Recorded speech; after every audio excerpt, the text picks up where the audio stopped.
Chapter 8. Winnie did not believe in fairy tales. She had never longed for a magic wand, did not expect to marry a prince, and was scornful, most of the time, of her grandmother's elves. So now she sat, mouth open, wide-eyed, not knowing what to make of this extraordinary story. It couldn't, not a bit of it, be true. And yet, it feels so fine to tell somebody, Jessie exploded. Just think, Winnie Foster, you're the only person in the world, besides us, who knows about it. Hold on now, said Miles cautiously. Maybe not. There might be a whole lot of others, for all we know, wandering around just like us. Maybe, but we don't know them, Jessie pointed out. We've never had anyone but us to talk about it to. Winnie, isn't it peculiar? And kind of wonderful. Just think of all the things we've seen in the world. All the things we're going to see.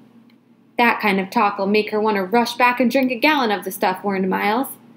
There's a whole lot more to it than Jessie Tuck's good times, you know? Oh, stuff, said Jessie with a shrug. We might as well enjoy it, long as we can't change it. You don't have to be such a parson all the time. I'm not being a parson, said Miles. I just think you ought to take it more serious. Now, boys, said May. She was kneeling by the stream, splashing her face and hands with cool water. Whew, such weather, she exclaimed, sitting back on her heels. She unfastened the brooch, took off her shawl, and toweled her dripping face. Well, child, she said to Winnie, standing up, now you share our secret. It's a big, dangerous secret. We got to have your help to keep it. I expect you're full of questions, but we can't stay here no longer. She tied the shawl around her waist then and sighed. It pains me to think how your ma and pa will worry, but there's just no way around it. We got to take you home with us. That's the plan. Tuck. He'll want to talk it out. Make sure you see why you can't tell no one. But we'll bring you back tomorrow, all right? And all three of them looked at her hopefully. All right, said Winnie, for she decided there wasn't any choice. She would have to go. They would probably make her go, anyway, no matter what she said. But she felt there was nothing to be afraid of, not really, for they seemed gentle and, in a strange way, childlike. They made her feel old, and the way they spoke to her, the way they looked at her, made her feel special, important. It was a warm, spreading feeling, entirely new. She liked it, and in spite of their story, she liked them too, especially Jessie. But it was Miles who took her hand and said, It's really fine to have you along, even if it's only for a day or two. Then Jessie gave a great whoop and leapt into the stream, splashing mightily. What'd you bring for breakfast, Ma? He cried. We can eat on the way, can't we? I'm starving. So with the sun riding high now in the sky, they started off again, noisy in the August stillness, eating bread and cheese. Jessie sang funny old songs in a loud voice and swung like a monkey from the branches of trees, showing off shamelessly for Winnie, calling to her, Hey, Winnie Foster, watch me, and look what I can do.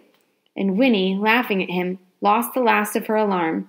They were friends, her friends.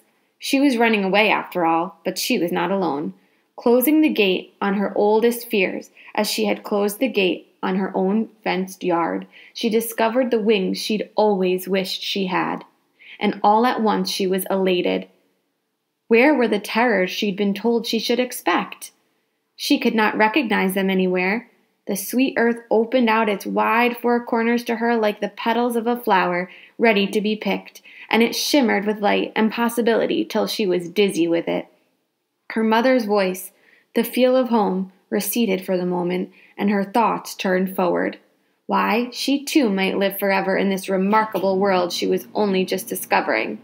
The story of spring. It might be true, so that, when she was not rolling along on the back of the fat old horse, by choice, this time, she ran, shouting down the road, her arms flung out, making more noise than anybody. It was good, so good, in fact, that through it all, not one of them noticed that the man they had passed on the road, the man in the yellow suit, had crept up to the bushes by the stream and heard it all. The whole fantastic story. Nor did they notice that he was following now, beside the road far behind, his mouth, above the thin gray beard, turned ever so slightly, toward a smile.